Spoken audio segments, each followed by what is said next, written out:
కుర్చీని మార్తా పెట్టి కుర్చీని మార్తా పెట్టి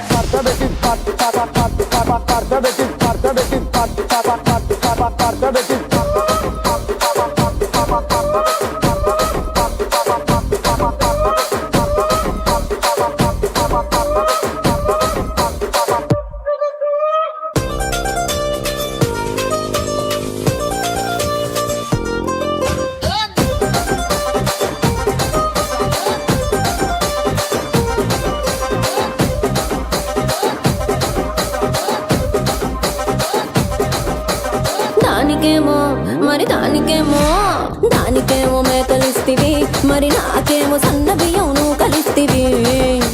మేకలేమో వందలుగా మందలుగా పెరిగిపాయే, నాకిచ్చిన నూకలేమో ఒక్క పూట కరిగిపాయే.